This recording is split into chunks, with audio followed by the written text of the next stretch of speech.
the first slide, and that is the cover to my new book, Finding Home, a Hawaiian Petrels Journey. So I've been doing a lot of presentations with biologists that are part of the behind the scenes of this book. But this is going to be me giving you information about the Ua'u, Hawaiian Petrel. So I'm sort of pretending to be a biologist today as well. So some questions I might not be able to answer, but I have learned a lot about them. So I'll share with you what I've learned. They're amazing creatures. So just to give you a little background for those of you who don't know me, I'm an artist, and I've created a lot of art for different organizations in Hawaii, like Kilauea Point, and I do art for bird festivals, mostly things having to do with conservation. Hanauma Bay, Friends of Hanauma Bay, they were looking for a piece of art that celebrated the incredible place that is Hanauma Bay and home to so many beautiful creatures that live under the sea. A lot of fun to do. We had trouble picking all the creatures to include.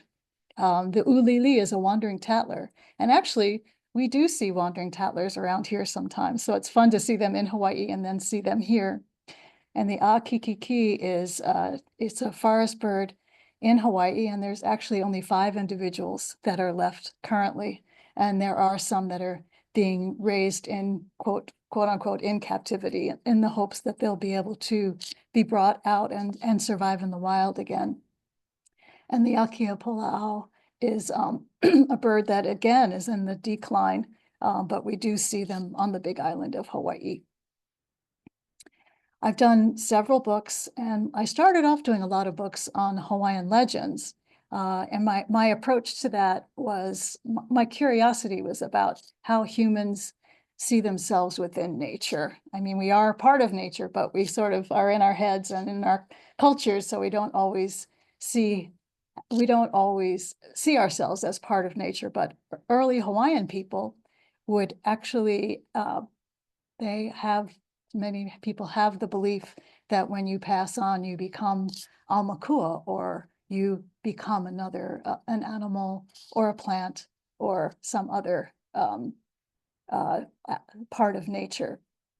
I did a couple of books with Nona Beamer, who's from the Beamer family, famous music and hula family. And they were books where the flower was personified. And then these cool stories that I found in the Bishop Museum archives that were really fun to make into picture books. All of these books give a lot of background into the culture. And I did a lot of research and worked closely with people of Hawaiian ancestry and cultural specialists to make sure that I got things right. But all the while, albatrosses were in my dreams, and I had to find a way to be with them and learn more about them. So I was really lucky to meet someone who put me on the course of going to Midway Atoll, where I could become part of the albatross census team, and also work closely with people that are working there. So other albatrosses that I get to hang out with when I go to Midway are the black-footed albatross and the short-tailed albatross. They're starting to make a bit of a comeback there, the short-tail. They're incredible, beautiful birds. And what's super fun about the albatrosses is the young ones there are very curious. So you can be sort of hanging out, and then all of a sudden you'll feel something tugging at your pant leg, and it's an albatross, like, looking at you with curiosity. Who are you, or what are you? So if you're not familiar with the northwestern Hawaiian Islands, or Papahānaumokuākea, that's the Hawaiian Islands. The main Hawaiian Islands are here, and that they actually, the islands and atolls continue all the way up, and Midway is almost at the very end of that northwestern, all of those Hawaiian islands. It's actually 1,500 miles from Volcano, which is surprising. You don't think of the Hawaiian Islands having such a long expanse, but they do, and it's kind of cool. It's like a whole conveyor belt going on here. Where I live, it's actually right on top of the hotspot at Kilauea. And but out here, it's just a little atoll. So everything is just sort of subsided, and all that's left is just sand and ancient coral reef. So it's really quite an extreme difference. When you're on Midway, you're in the middle of an incredible colony in season. So when I arrive, actually, I'm going in 2 weeks. I'll be there for 2 months, and I'll be counting hundreds of thousands of albatross nests. So it's kind of interesting. We make sectors, and we line up, and we have to count every active nest. So what an active nest means is one egg and an adult sitting on it. So it's actually an egg there's a living chick inside of that egg. And there's another adult that's out at sea at this point, because it takes 2 adults to raise 1 chick. So we're not counting all the albatrosses. We're actually essentially counting the eggs, the eggs that are vital and viable. So we end up using a lot of paint, and it's all water-based paint, but you can see this is the paint sprayer. So we don't usually dot every single nest, but we'll make a line along which we walk. So my first time going to Midway, part of the deal was I had to make art to sort of pay my way there. And the art continues to be used for swag for Midway, and the Friends of Midway use the art to generate income for the different projects going on there. So we've made t-shirts and tote bags, and actually a puzzle was made from the book that I created, A Perfect Day for an Albatross, after my first experience on Midway. And it was wonderful working with Cornell Lab. Really just an amazing experience. So we added different kinds of educational material to the book.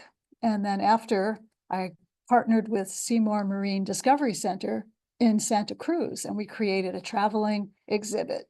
And it's actually available now. If you know anybody that might want to show this display, just get in touch with Exhibit Envoy, because they're traveling this exhibit. And that's what actually brought me to Mind Walks, because a year ago, they hosted the albatross exhibit at Morro Bay.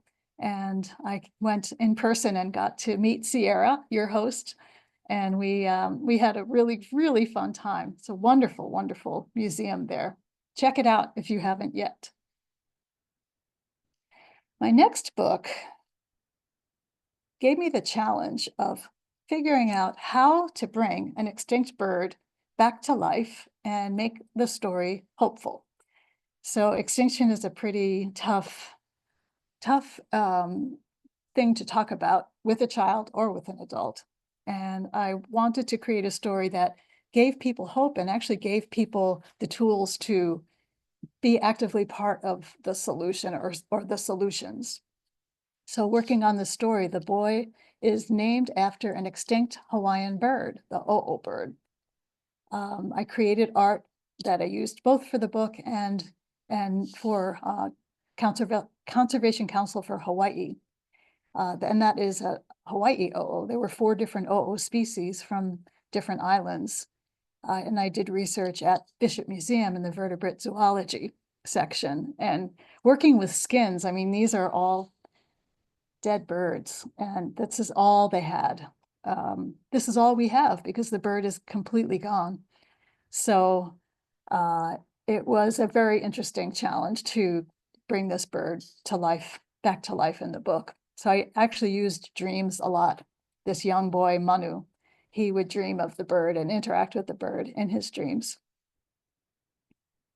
And we also included things like outplanting. So you can help birds by planting trees that will feed them and make places where they can have their nests and such.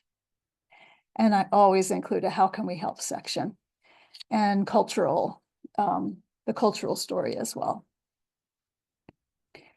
So through this, I was already starting to get hungry for seabirds again, because they are my favorite kind of birds. I do love all birds, but seabirds really speak to me.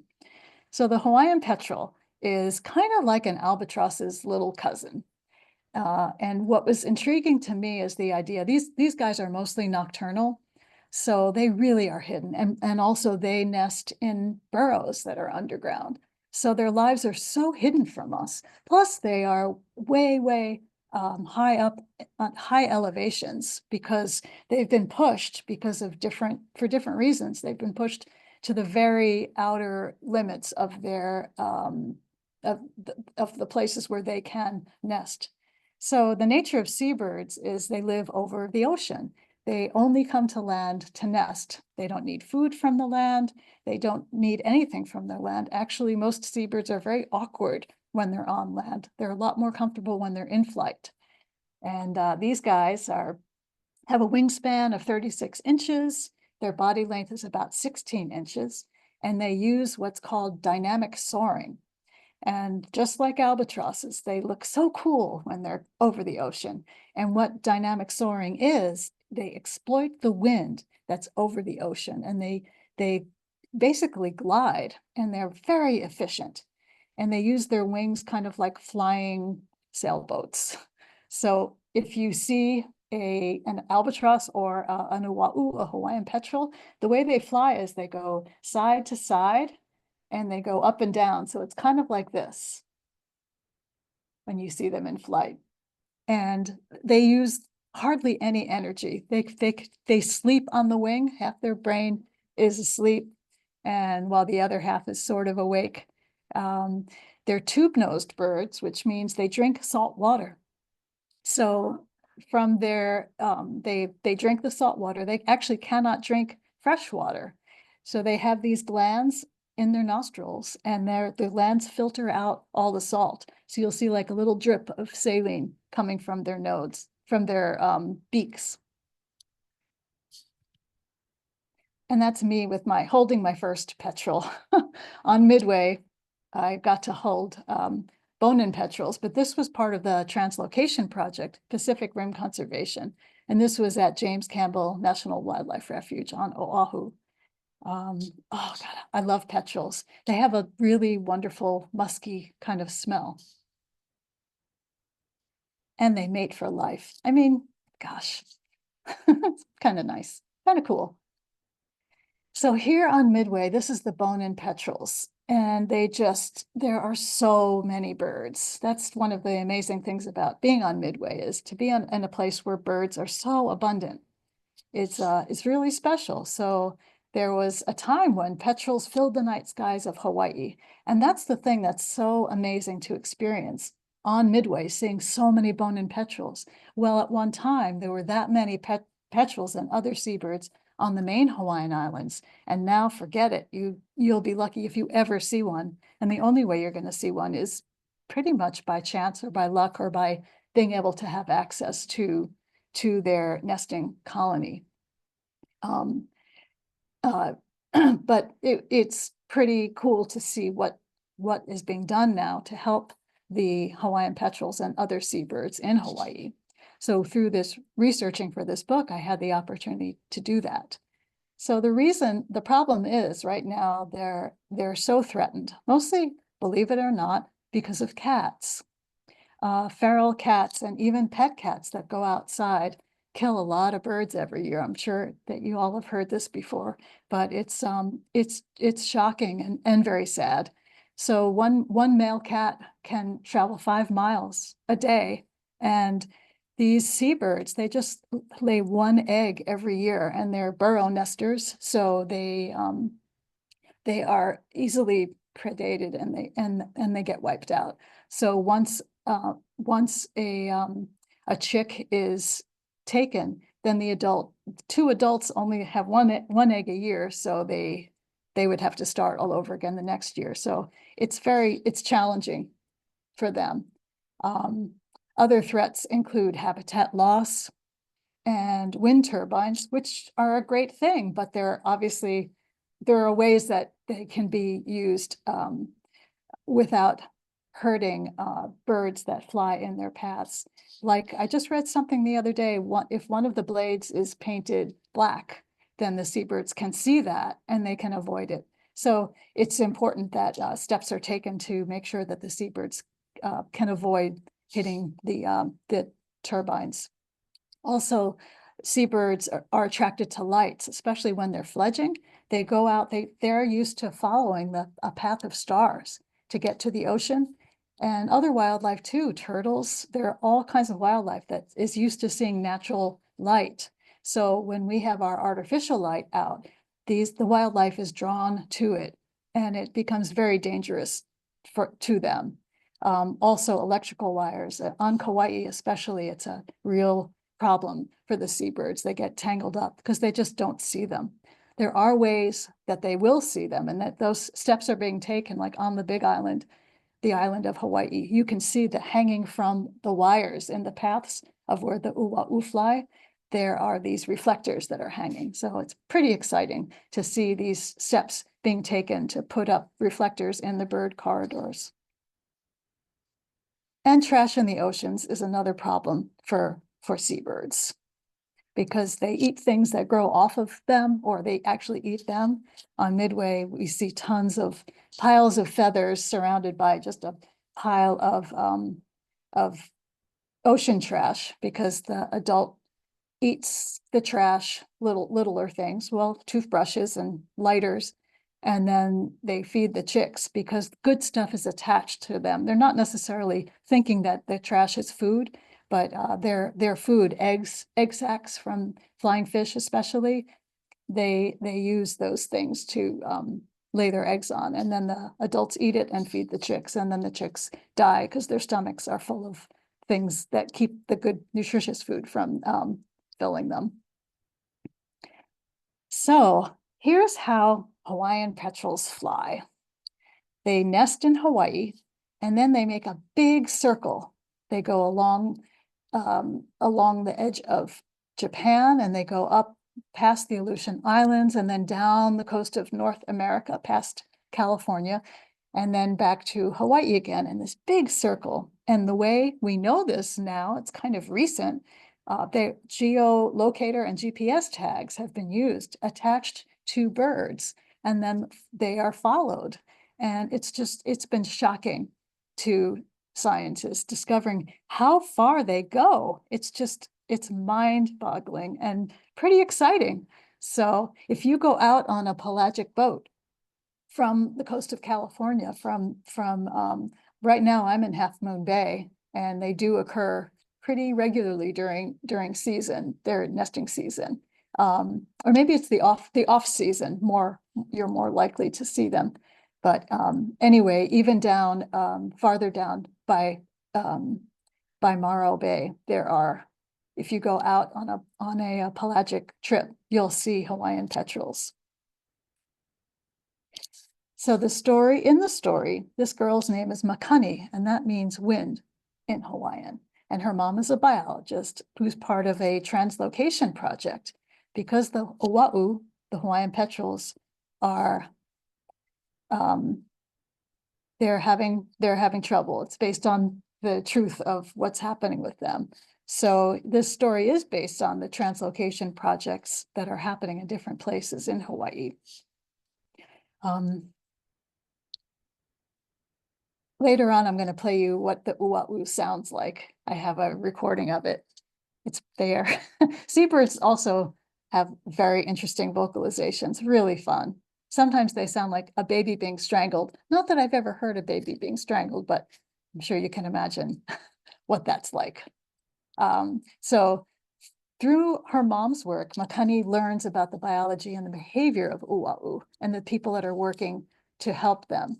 So, and actually Makani is me, it's all of the experiences that I had. And I told her story from my own experience, researching and hanging out with these biologists that are working to save the Hawaiian petrels. So in the book, I wanted to include all the things that I had learned about, like the Ua'u when they meet each other, and then laying the egg and keeping it warm and caring for it, and then aiding when the chick is hatching and then feeding the chick, and then the chick coming out of its burrow to start to learn to exercise its wings and all of that good stuff. So I spent time at the very beginning with Pacific Rim Conservation on Kauai. And this is really important. Right here, you can see the predator exclusion fence that they put in at Nihoku. Nihoku is a piece of land that juts out into the sea. And it's very close to the lighthouse, if you have ever been to Kauai and seen Kilauea Point where the lighthouse is. But you can see here where they built and installed artificial burrows. So they are going to bring these birds and take care of them, feed them, weigh them, measure their wings and tail feathers every day, and really, and they adjusted how much food they gave them. I hung out with them. I went several times and learned about how they raised these chicks. And they had so much success that at the time when I finally finished the book and it was about to go off to be printed, 106 Ua'u had been raised and fledged from Kilauea Point. And already at this point, they're coming back. And some of the chicks that fledged from there are laying their own eggs, and a couple have already fledged chicks that were fledged from there. So it's amazing. It works. It works. So this is a future for these birds. It's just amazing. So this is Andre Rain. He's an incredible guy. He was working with Kauai Endangered Seabird Recovery Project, and he was part of the team that scoped out which were the best chicks to take from their natural burrows and to translocate to Nihoku. And they were very careful about which chicks should be taken. And just so you understand, the adults, once their chick is taken away, they'll go back out to sea. They'll come back next year and they'll lay another egg and do it all over again. So these chicks that are being translocated, it's sad for the adults, but it's the future for these birds. And if they try to translocate the adults will just fly back to their natural burrows. So they have to take the chicks at a certain age, and the chicks cannot see. They cannot actually see what's around them until they're ready to fledge. So that's the other reason. They're very careful to take the chicks at a certain age before the chicks can actually identify with this place where their natural burrow is, because they'll always go back to the place where they fledged from, as long as they don't see a previous place. So I got to experience the arrival. You can see there's the helicopter with the chicks that were just taken from their mountain burrow. And they're taken out of the boxes, and they're immediately weighed and their wings are measured. Look at that little fluff ball. Oh my gosh, is that not the cutest thing? Oh. And then after they're checked out and they're going to be kept track, everything's going to be kept track of, then they're going to be put into their own little burrow box. So in the story, this is Makani, and she's sitting overlooking these burrow boxes, the artificial burrows, with Bobby. And this is actually Robbie Coley is an amazing biologist, and he really, I worked for him, did a lot of cleaning. He has developed this system that is working, and it's just about how much food to give, when, and I learned so much from him. Incredible person. So there are other things that are kind of cool that are going on within the predator exclusion fence. So it's keeping these birds safe from all different kinds of predators.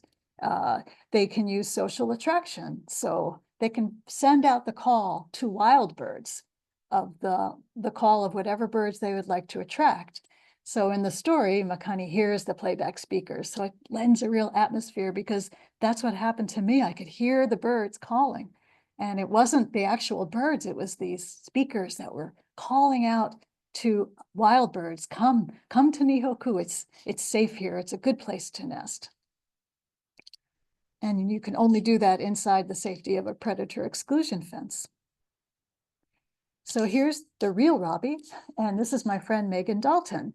And they're feeding an Ua'u, that's a newel shearwater, and that is the other endangered seabird that nests in Hawaii. And this is an endemic seabird. Just the Ua'u and the Ua'u, the Hawaiian Petrel and the newel shearwater, those are the only two endemic seabirds. That means they nest exclusively in the Hawaiian Islands.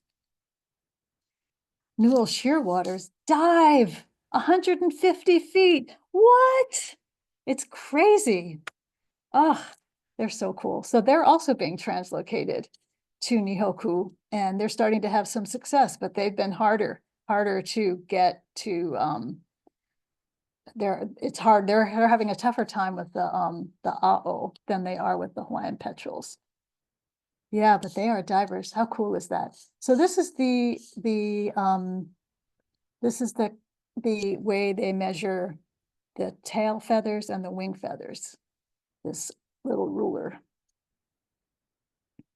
I spent time on Lanai with Rachel Sprague, and they have a very nice colony there. They're not doing translocation, but they have a colony that's been doing okay. So I got to experience like a pretty vital colony. A couple, I'm not sure how many Hawaiian petrels are there, but they're doing okay. And she was actually able to install a predator exclusion fence.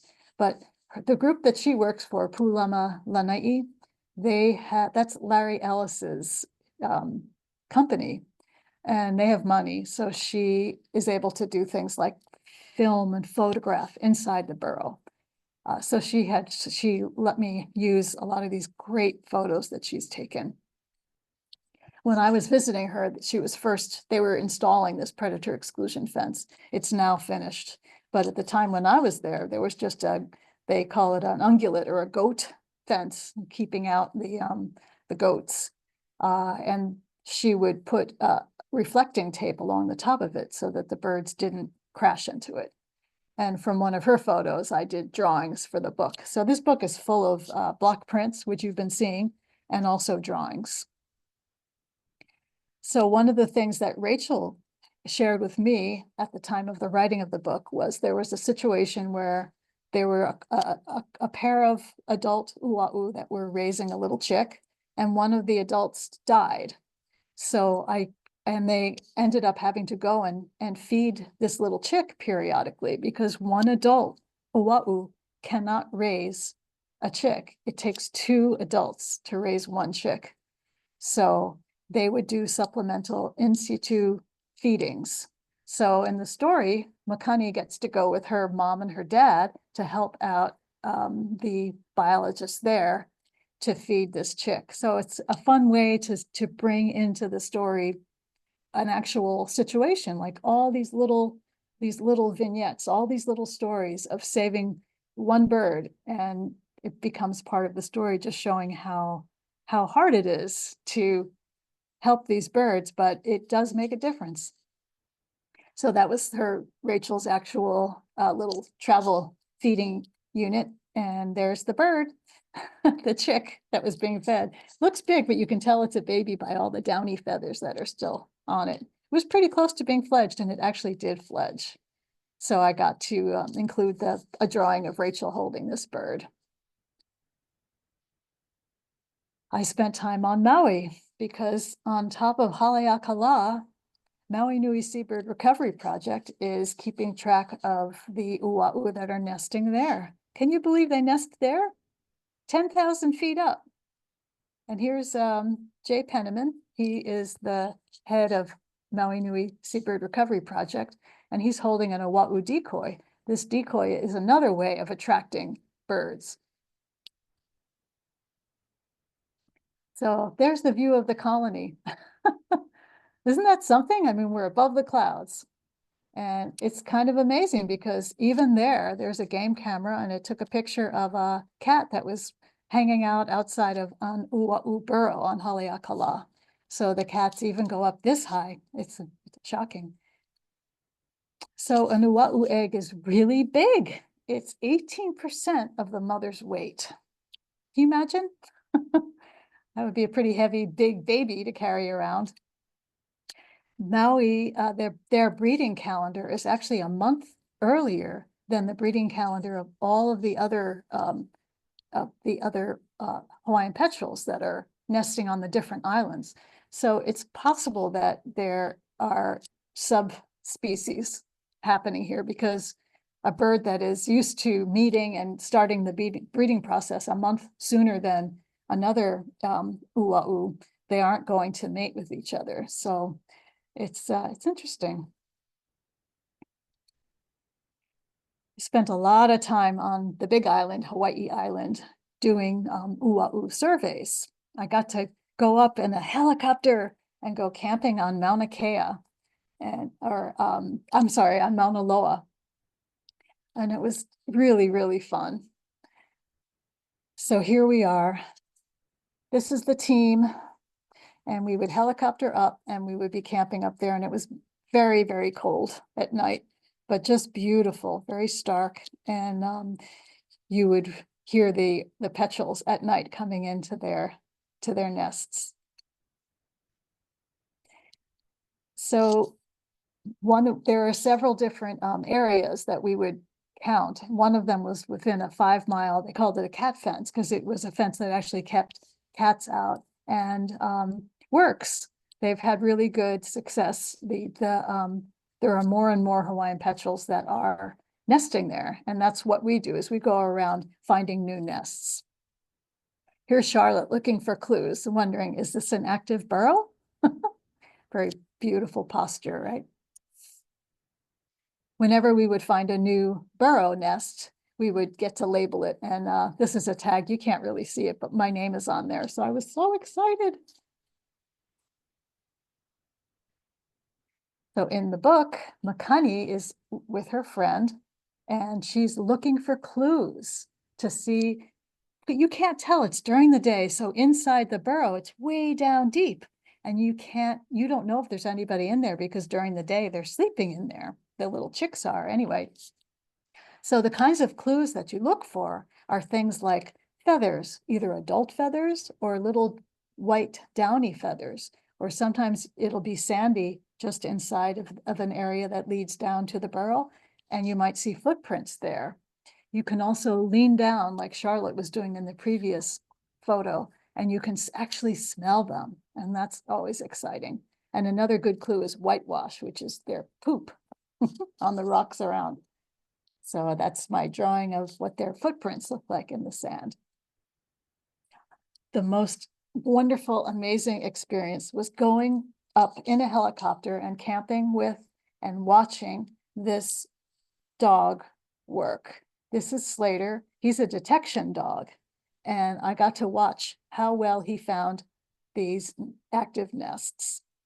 And interestingly, his breed is called McNabb, and they were bred in Mendocino for the first time. So they're kind of local dogs, local to here. In the helicopter, Slater had to wear his ear protection. And when we were out in the field, Slater had to have something, little booties on his feet, because it's very, very rough. And for him to spend the whole day out there, his feet really get chewed up. So we created little booties for him out of inner tubes from electric bikes. We also had an amazing experience. I was really lucky to be be with these guys at the time when they discovered an ake nest, that's a band-rumped storm petrel. It's another seabird. It's a storm petrel. And I was with them when they discovered the very first active nest that was in Hawaii Volcanoes National Park in August of 22. And at that time, sleeping, I could hear the ake coming in right over my tent at 9 o'clock every night. So it was really exciting to be there. And so Slater did this pointing thing, and we were wondering what was going on. So then Charlotte took her flashlight and looked in, and she fell backwards, because unlike Ua'u, this little chick, this little furry, fuzzy, black fuzzed chick was right next to the opening. So the ake are different. They don't go deep down. Their nest was right there. So I wanted to make the book fun for younger people. This is actually for middle readers and up, because it's a book as an adult you will enjoy it as well. But I wanted to add some cartoons to it. So this is how Michelle would get Slater to start searching.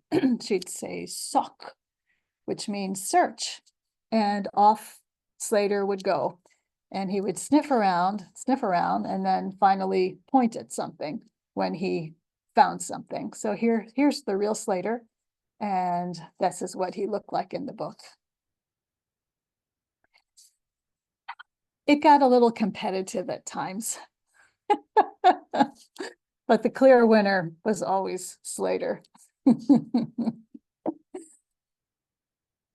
So another thing, when you are working with a detection dog, you have to always be downwind, because the wind carries the scent to the dog. So that was kind of cool to discover. Can't just be in any old place. You have to be in a certain location so that the dog can receive the scent. So we learned about a telltale, which is in the field. What we did was just cut a little bit of flagging tape and cut the end up. So when you hold your hand up, even when it seemed like there was not even a breeze, a little bit would be caught, and you could tell which direction the wind was going. So after going on my on these surveys, I would be at the end of the season, Charlotte would give me the full season's captures. So they have this game camera on one nest. So every time a bird would come out of the nest, it would trigger a photograph and a video. So I got to keep track, like hundreds and hundreds of these captures. So I would take notes on what the bird did when it came out, what time of day it came out. And it was really fun. I started to feel like I was watching a little soap opera and being a voyeur. So I got to see the bird gathering nesting material. He would use his beak and grab a little bit of dirt and throw it back as though he's building a nest. A lot of gathering of dirt. And hanging out, come out and just sit out there. And then also, I don't know if you can see, but he's pooping right there. So I was kind of excited to catch that. And a lot of exercising of the wings. Here's this little fluffy bird, and then these long wings come out. And I watched these wings grow bigger and bigger over time. But yeah, they have to really exercise those wings and get them strong before they fledge. Then I spent time on the Big Island, on the other side of the Big Island, the northwest end of it, at the Hawaii Wildlife Center, where they do the wonderful work of taking birds that have injuries, and they actually work for the entire state. People bring injured birds to them, not just any old bird. It's birds that are usually endangered birds, endemic birds, or birds that are not like invasive birds. So in the story, this is actually what was happening at the time, so I included it in the story. They had received an Ua'u with a broken wing. So they repaired the wing and everything was great. The bird did really well. And then the bird was exercising in the recovery pool and broke its feather while it was exercising in the recovery pool. And the feather that was broken was a primary feather. So they were actually able to repair the primary feather by taking a feather that they had on hand and just halfway replacing half of the feather. So the bird actually recovered and was released. So one of the challenges in this story was how to create a connection between this young girl and a wild bird, because in the story, I show how she really wants this bird to be like a pet. She wants to bring it home. One of the birds, so it's actually, the story is about a bird, one of the translocated birds that is very late to fledge. So the Makani really loves this bird and really identifies with it. And there's a question, is it going to fledge? Is it going to fledge? Is it going to be successful? So, but it's also a wild bird. So keeping that idea, how can we wrap our heads around that? Like, can we love a bird that's wild? We're never going to know it. It's not going to know us. It's a really interesting idea. And I wanted to have that come across. And she did get it in the story, this girl Makani. So the bird has its band, so they'll always know who it is when it comes back. And Makani has her band. She's got her bracelet. And the bird is going to follow a path, a star path.